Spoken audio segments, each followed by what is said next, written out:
Hello hello मेरे प्यारे दोस्तों। तो आज फाइनली हमारा वियतनाम में 7वां और आखिरी दिन है और आज हमारी फ्लाइट है बैक टू इंडिया एट 8:30। तो हम पैकअप करके और चेकआउट करके होटल से आ गए हैं बाहर और हम बस का कर रहे हैं वेट, क्योंकि आज हमारा हाफ डे टूर है निन बिन का, जो कि हमारा आखिरी डेस्टिनेशन है वियतनाम का। तो जी ठीक 8 बजे हमारी बस आ जाती है और हम चेकआउट करके निकल जाते हैं होटल से।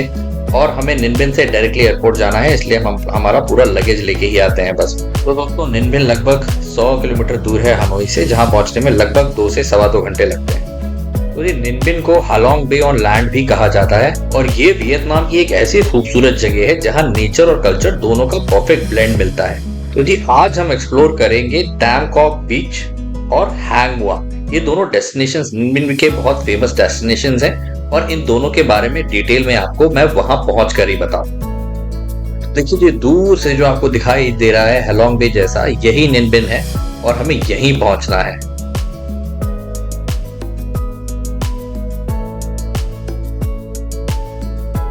जी लगभग सवा 2 घंटे की जर्नी करके 10:15 बजे के आसपास हम पहुंच जाते हैं हमारे पहले डेस्टिनेशन, जो कि है टैम कॉक बीच।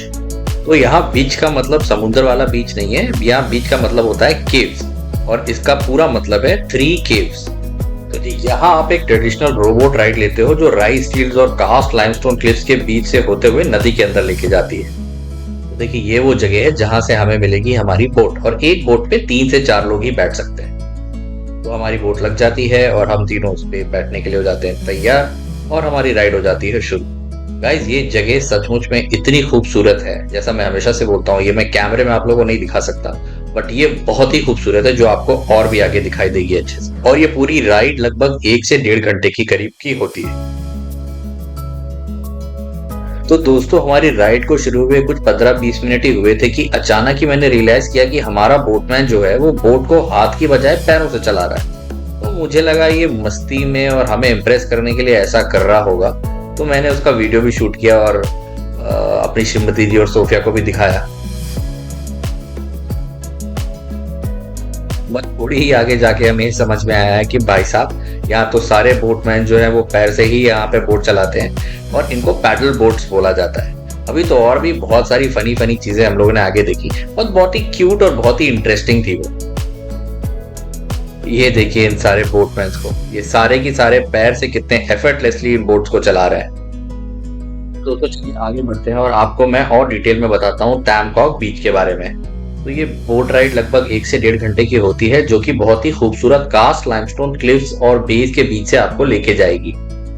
ये देखिए कुछ इस तरह के बेस रहते हैं और ऐसे ये कंटिन्यूसली आपको बहुत ही खूबसूरत बेस और कास्ट लाइमस्टोन क्लिफ्स दिखाई देंगे आगे पूरे जर्नी में आपके। और 3 केव्स इनको इसलिए बोला जाता है क्योंकि इस बोट जर्नी में आपको ये 3 अंडरग्राउंड टनल केव से लेके जाएंगे, जो कि बहुत ही थ्रिलिंग और ब्यूटीफुल होता है, जो मैं अभी आपको आगे दिखाऊंगा। थोड़ी ही देर में हमारी पहली टनल आती है। देखिए मैं आपको दिखाता हूँ, ये यहाँ से शुरू होती है। देखिए देखने में बड़ी थ्रिलिंग और टेरिफाइंग लगती है, देख के बड़ा डर लगता है कि इसके अंदर बोट जाएगी कैसे, बट बहुत ही कन्वीनियंटली इसके अंदर बोट चली जाती है। आपको थोड़ा अलर्ट रहना पड़ता है, बट बहुत ही अनफॉरगेटेबल और अच्छा एक्सपीरियंस है ये हमारी पहली ही टनल थी और इस तरह की 3 टनल्स आती हैं। एक तो काफी लंबी होती है और एक में काफी डार्कनेस होती है। देखिए किस तरह दिखाई देती है अंदर से, और इसी वजह से इस जगह को 3 केव्स भी कहा जाता है। और कहीं कहीं तो दोस्तों ये टनल इतनी नीचे आ जाती ना, ये देखिए सोफिया अपने हाथों से इसे टच कर पा रही थी। मैंने उसे अलर्ट रहने के लिए बोला क्योंकि ये काफी शार्प होती हैं, ये हाथ में लग भी सकती हैं, बट सोफिया को काफी मजा आ रहा था इन्हें टच करने में। तो आखिरी टनल पे हम लोगों ने इसे ऐसे टच करते हुए बाहर निकले। ये काफी शांत, खूबसूरत और सीरीन एक्सपीरियंस होता है। तो एक और इंटरेस्टिंग चीज जो हमने यहाँ देखी, यहाँ के जो बोट राइडर्स थे वो अपने जैकेट में पोर्टेबल फैंस लगा के रखते हैं गर्मी से बचने के लिए। देखिए इसकी जैकेट में आपको 2 फैंस नीचे लगे दिखाई देंगे, बड़ा फनी और क्यूट था ये। तो हमारी लगभग 1 घंटे की बहुत खूबसूरत सी अनफॉरगेटेबल सीरीन शांत जर्नी करके हम बढ़ गए हमारे नेक्स्ट डेस्टिनेशन के लिए, जो कि था हैंग मुआ केव्स, जिसको कि डांसिंग केव्स भी बोलते हैं।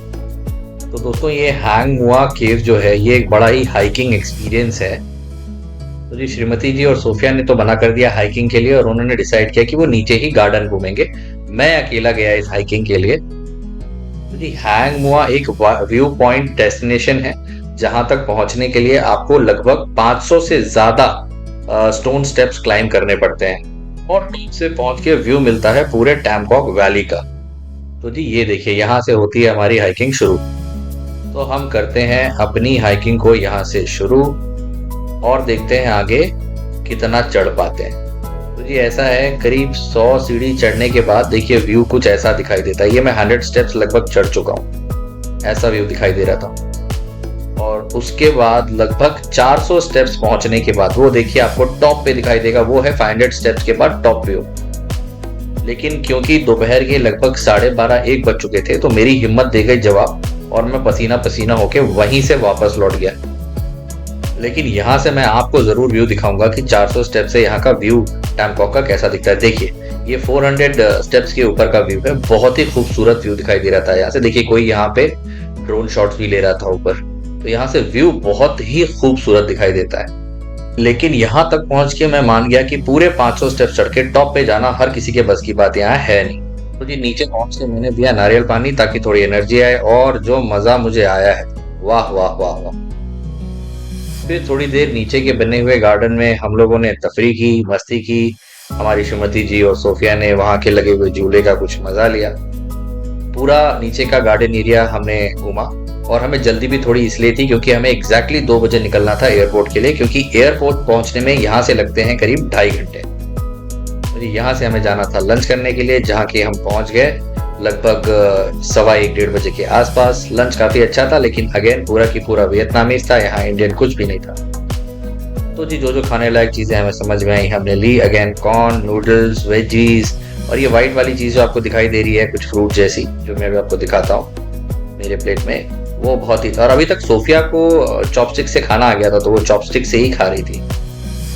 और जी हमेशा की तरह हमारा ड्राइवर दोस्त यहाँ भी टाइम पे आ गया और हम निकल गए हनोई एयरपोर्ट के लिए, जो कि लगभग 2.5 घंटे की डिस्टेंस पे था निन बिन से। तो मौसम काफी खुला हुआ था और हम हमारी वियतनाम की पूरे 7 दिन की जर्नी को याद करते हुए निकल गए एयरपोर्ट के लिए, क्योंकि 8:30 बजे का हमारा टेक ऑफ था इंडिया के लिए।